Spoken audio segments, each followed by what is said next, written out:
Hello dear students, good morning to all of you. This is Neha, your course teacher, and our course title is Principles of Agronomy and course number is EAS-5111.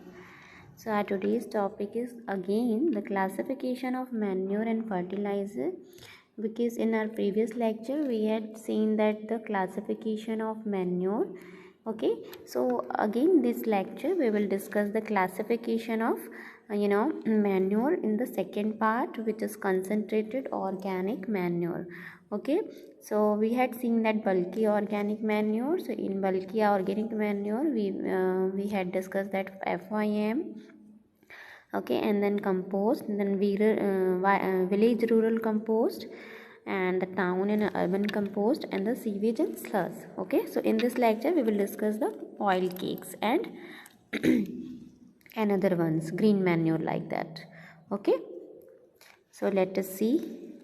Okay, this is the concentrated organic manure. Okay, so what is the concentrated organic manure?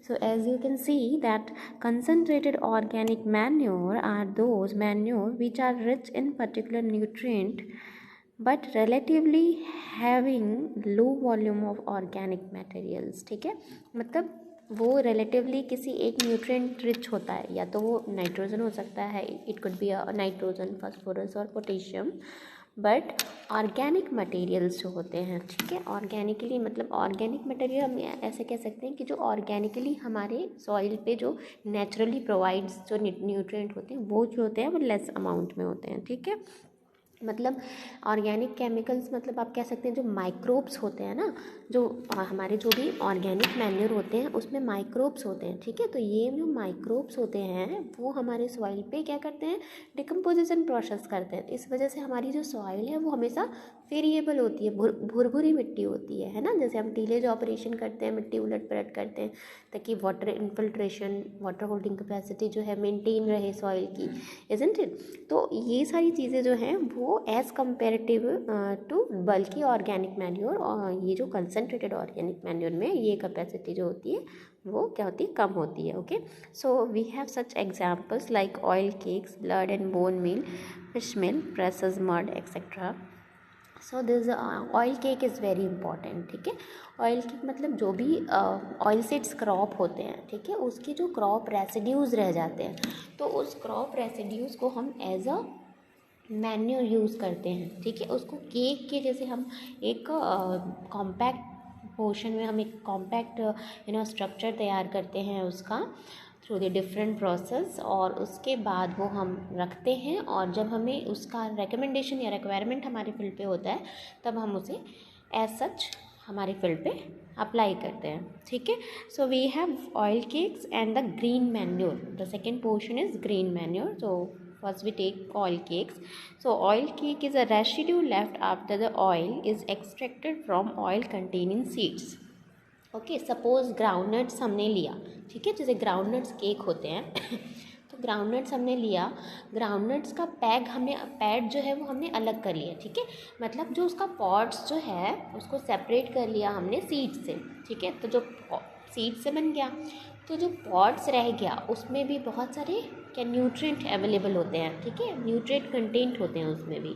तो वो जो nutrient होते हैं वो क्या करते हैं, हमारे केक बनाने के काम आते हैं. कौन से केक, ऑयल केक. और ऑयल केक क्यों कहते हैं हमें से, क्योंकि ये हमें किससे, we are getting from that oil seeds crop, that is why we call that particular thing is which is oil cakes. ठीक है, it could be a neem oil cake, it could be a groundnut oil cake, different type of cakes. Okay, so the mineral values of oil cake lie mainly in its nitrogen contribution, though it is in small quantities. The nitrogen content varies between 3% and 9%. The CN ratio is usually 13 to 15 for most of the oil cakes. Okay, so this percentage is very important, so you have to remember this all. What kind of CN ratios are present in oil cakes. ठीक है, and the nitrogen present in particular manure, like that. Okay, so we have some examples like groundnut cake, which is very important. ठीक है, groundnut cake जो है वो हम groundnut cake, और एक जो नीम केक जो होता है बहुत इम्पॉर्टेंट है, जिसको हम हिंदी में नीम की खली कहते हैं. ठीक है, ये मार्केट में अवेलेबल होता है। इसको एक बहुत ही स्टेप्स प्रोसेस से रेडी किया जाता है और फिर उसके बाद हम अपने फील्ड पे ऐसा उसे अप्लाई करते हैं, ठीक है। And the another is linseed cake, ठीक है। लिंसीड मतलब क्या होता है? अलसी। आपने नाम सुना होगा कि जो अलसी का तेल जो निकालते हैं, which is very important for our health purpose, ठीक है। बहुत ही इंपॉर्टेंट होता है हेल्थ पर्पस से। आयरन रिच ऑयल्स होते हैं उसमें, कोलेस्ट्रॉल बहुत कम होता है, ठीक है। तो लिंसीड का जो केक होता है which is very very healthy oil, we can say that, ठीक है। And the another is mustard cake also. Let us move. The second thing is green manure and green leaf manure, ठीक है। तो कुछ crops हमारे ऐसे होते हैं जो हम एज अ ग्रीन मैन्योरिंग के लिए हम यूज़ करते हैं, ठीक है। जैसे मैंने आपको बताया था क्लासिफिकेशन ऑफ दी क्रॉप्स में कि जो लेग्यूमिनस फैमिली के क्रॉप होते हैं, ठीक है। तो लेग्यूमिनस फैमिली के क्रॉप कौन से होते हैं? पल्सेस जो क्रॉप होते हैं वो लेग्यूमिनस फैमिली के होते हैं, ठीक है। आजकल लेग्यूमिनस फैमिली को हम फेबेसी भी बोलते हैं, ठीक है। तो कंफ्यूज नहीं होना है आपको कि leguminous and Fabaceae is a fancy name for leguminous crop, ठीक है। So green manuring is the act of growing crop, preferably legumes, and plowing in situ and incorporate into the soil. Whereas green leaf manuring is incorporation of green matter into the soil transported from elsewhere. Example is some green manures like sunham, dhencha. Dhencha is a very important green manure crop for every crop, for providing every crop or nutrient purpose, okay. And the green leaf manure में क्या आता है? गुलमोहर और नीम है, ठीक है। तो ये जो है हमारे एग्रीकल्चरल क्रॉप नहीं है, इसलिए हम इसे ग्रीन लीफ मैन्योर कहते हैं, ठीक है। बट ग्रीन मैन्योर हम उसको कहते हैं जो हम एज अ क्रॉप के रूप में उगाते हैं, ठीक है। तो कैसे उगाते हैं हम ग्रीन मैन्योर? सपोज हमने ढेंचा उगाया, ठीक है। ढेंचा एक लेग्यूमिनस फैमिली का क्रॉप होता है, ठीक है, जिसमें छोटे छोटे फली लगते हैं, पॉट्स लगते हैं, ठीक है। उसके अंदर बीन्स जैसे होता है ना, वैसा होता है। तो ये जो है, जो ढेंचा है, वो हम उगाते हैं जब ये बहुत ही सॉफ्ट पोर्शन में पहुंचते हैं, मतलब वेजिटेटिव ग्रोथ हो जाता है जब इनका, ठीक है। हम फ्लावरिंग और फ्रूटिंग का वेट नहीं करते। जब वेजिटेटिव ग्रोथ हो जाता है तो वेजिटेटिव ग्रोथ में फिर हम क्या करते हैं? मल्चिंग, मतलब मल्च कर देते हैं। मल्च कर देते हैं इन द सेंस ऑफ कि हम एक पैडलर चला देते हैं या पाटा चला देते हैं, जिसको हिंदी में कहते हैं, है ना। मतलब ऑपरेशन कर देते हैं, कुछ टिलेज ऑपरेशन कर देते हैं। उसके बाद हम अपने मेन क्रॉप की सोइंग करते हैं। तो ये क्या होते हैं, हमारे जो ग्राउंड में या सॉइल में क्या होते हैं? मिक्स हो जाते हैं। और जो इन जो क्रॉप्स में न्यूट्रिएंट अवेलेबल होता है, वो जो न्यूट्रिएंट है वो क्या करता है? सॉइल में मिक्स होके हमारे जो मेन क्रॉप है, जिनकी हमें सोइंग करनी है या जिनका हमें कल्टीवेशन करना है, उसको वो न्यूट्रिएंट क्या होता है? प्रोवाइड कराते हैं, ठीक है। तो ये ऑर्गेनिकली प्रोवाइड होता है, कोई केमिकल या किसी भी अदर हार्मफुल मटेरियल इसमें नहीं होता। ये ऑर्गेनिकली या वेजिटेटिव ग्रोथ जो है उसका होता है, और हम इसे मल्च डाउन कर देते हैं, ठीक है। So that is the green manure and green leaf manure. तो both are the different categories, so you should remember that what is the green manure and what is the green leaf manure, okay. And there are examples also, okay. Then finally there is the fertilizer. So fertilizer are synthetic, commercially manufactured or naturally occurring chemical compounds, either dry, solid or liquid, that added to the soil to supply one or more plant nutrients for crop growth, ठीक है। तो basically क्या होता है? ये synthetic होते हैं, बहुत सारे केमिकल से मिलके वेल स्किल्ड इंडस्ट्रीज़ में तैयार किए हुए जाते हैं। मैन्युफैक्चरिंग इनका जो होता है कमर्शियली होता है, ठीक है। तो ये होता है फर्टिलाइज़र। तो देयर आर सम क्लासिफिकेशन। तो हमने देखा था बेसिक, जो ब्रीफली हमने देखा था क्लासिफिकेशन जो था, वो स्ट्रेट फर्टिलाइज़र होता है, फिर उसके बाद कंपाउंड फर्टिलाइज़र होता है, फिर मिक्स फर्टिलाइज़र होता है ना। 3 कैटेगरी में हमने देखा था कि क्लासिफिकेशन होता है। So in this lecture we will discuss in detail. So the fertilizer are classified based on the whether the fertilizer supplies a single or more than one nutrient, their chemical nature, and commercial mode of supply as straight, compound, complex, and mixed fertilizer. Okay. So first we take straight fertilizer. जिसमें एक ही type के nutrient available होते हैं, that is called the straight fertilizer. So when a fertilizer contains and is used for supplying a single nutrient, it is called a straight fertilizer. This is further classified as nitrogenous, phosphatic and potassic fertilizers depending on the specific macronutrient present in the fertilizer. Okay, so it could be a present in some kind of nitrogenous fertilizer and phosphatic and what potassic fertiliser. मतलब किसी हम कोई एक fertiliser apply कर रहे हैं, suppose हम urea apply करते हैं, है ना. तो यूरिया जब हम अप्लाई करते हैं तो वो क्या है, नाइट्रोजनस फर्टिलाइज़र है. मतलब वो हमारी जो सॉइल है या जो हमारे क्रॉप है उसको नाइट्रोजन प्रोवाइड करता है. ठीक है, तो उस फर्टिलाइज़र यूरिया क्या है, एक सिंगल फर्टिलाइज़र है. हम कह सकते हैं स्ट्रेट फर्टिलाइज़र है. स्ट्रेट फर्टिलाइज़र क्यों है, क्योंकि उसमें एक nutrient, one nutrient rich fertiliser है वो. ठीक है, कौन सा न्यूट्रिएंट, नाइट्रोजन. क्योंकि यूरिया में क्या होता है, नाइट्रोजन जो होता है वो 46% होता है. ठीक है, उसके बाद हम देखते हैं फॉस्फोरस. तो फॉस्फोरस में हम सिंगल सुपर फॉस्फेट हम यूज़ कर सकते हैं. ठीक है, सिंगल सुपर फॉस्फेट में हम देखते हैं कि 60% नाइट्रोजन होता है, सॉरी फॉस्फोरस होता है. ठीक है, और पोटेशियम के लिए हम म्यूरेट ऑफ पोटाश यूज़ कर सकते हैं, जिसको हम MOP कहते हैं. ठीक है, जिसमें 60% क्या होता है, पोटेशियम होता है. ठीक है, अब देखिए सिंगल सुपर फॉस्फेट जो है उसमें फॉस्फोरस 60% होता है, बट इसमें सल्फर भी प्रेजेंट होता है 12%.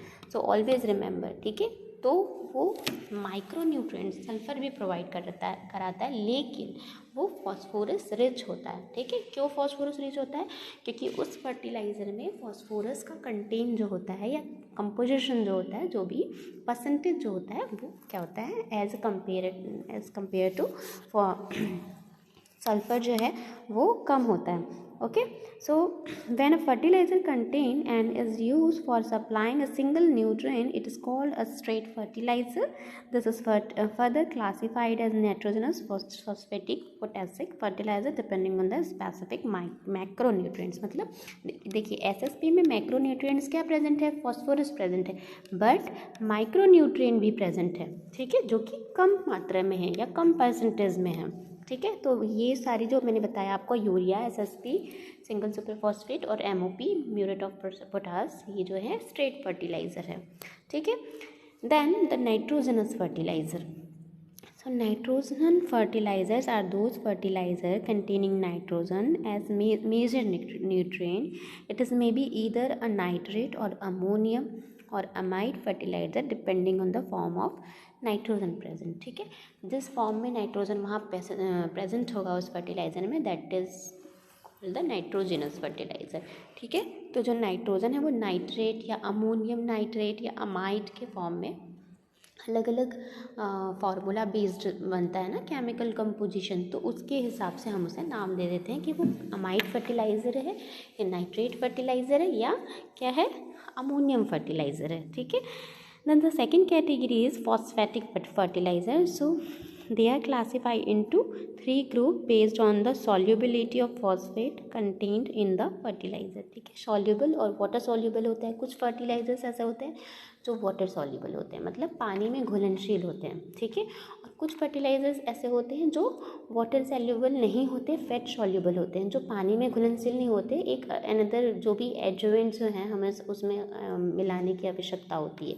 ठीक है, क्यों, उनको उनका सोल्यूशन तैयार करने के लिए. Then second is a water soluble phosphate, that is mono calcium phosphate. So calcium H2PO4. So this is the formula for calcium. The under bracket H2PO4, the bracket is closed and then the twice. Okay, so bracket के साथ ये आपको याद रखना है, मतलब कैसा formula है. सो ये आपको ध्यान में रखना है. ठीक है, so we have 3 categories, single super phosphate which is SSP. ठीक है, and then double super phosphate and then triple super phosphate. तो देखिए इसमें कैल्शियम की मात्रा बताई हुई है कि 16% इसमें होता है. ठीक है, 32% डबल सुपर फॉस्फेट में होता है और जस्ट ट्रिपल सुपर फॉस्फेट में मतलब 48% होता है. मतलब वो क्या होता है, हम इंटू करते जा रहे हैं, 16 2 से 32, 32 से फिर 16 3 से 48. ठीक है, तो these are the formula.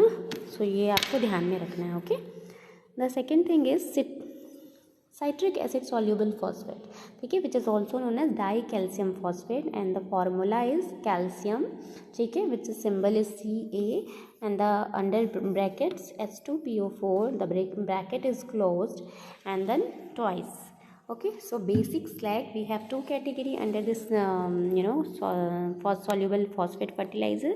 So basic slag and the dicalcium phosphate, so these are the formula and the percentage also.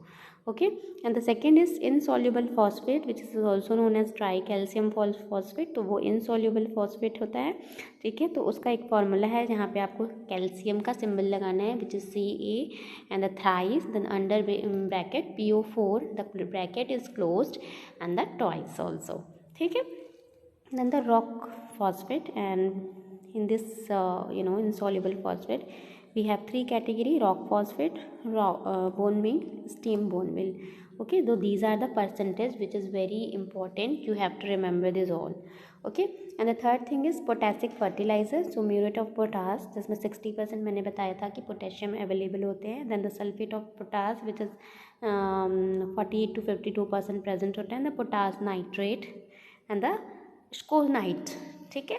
तो ये जो फॉर्मूला है ये आपको याद रखना है, क्योंकि classification of the fertiliser exam में हमेशा 5 मार्क्स का पूछा जाता है, तो आपको इन डिटेल लिखना पड़ेगा, ठीक है. कि पहले तो आपको लिखना पड़ेगा कि स्ट्रेट फर्टिलाइज़र होता है, कंपाउंड होता है, कॉम्प्लेक्स होता है, मिक्स फर्टिलाइज़र होता है, फिर उनको फर्दर कैसे डिवाइड करा हुआ है, कौन कौन सी कैटेगरी है, नाइट्रोजनस की एक अलग कैटेगरी है, फॉस्फेटिक की अलग कैटेगरी है ना, पोटेशियम की अलग कैटेगरी. तो उस कैटेगरी के हिसाब से आपको विथ एग्जाम्पल्स आपको अच्छे से लिखना पड़ेगा. अगर आप इतने इस तरीके से सिस्टमेटिकली अगर आप लिखते हैं, you will get the very good marks. Okay, so ये आपको ध्यान में रखना पड़ेगा, मतलब ये याद करने वाली चीज़ है, ठीक है. तो you should remember these all the percentage and the formulas all kind of that. Okay, so इसमें कोई ऐसा रॉकेट साइंस नहीं है जिसमें मैं समझाऊँ, आपको ये ध्यान में रखना है. फार्मूलाज वगैरह हैं और परसेंटेज आपको याद रहने चाहिए, ठीक है. सो क्लासिफिकेशन ऑफ मैन्योर का हमने नाइट्रोजनस और फॉस्फेटिक फर्टिलाइज़र देखा, ठीक है. अगले लेक्चर में हम कंपाउंड फर्टिलाइज़र और मिक्स फर्टिलाइज़र क्या होता है ये देखेंगे. ओके, सो आज के लिए बस इतना ही. I hope you all got the sense and thank you very much. Thank you for paying attention and listening very carefully. Thank you.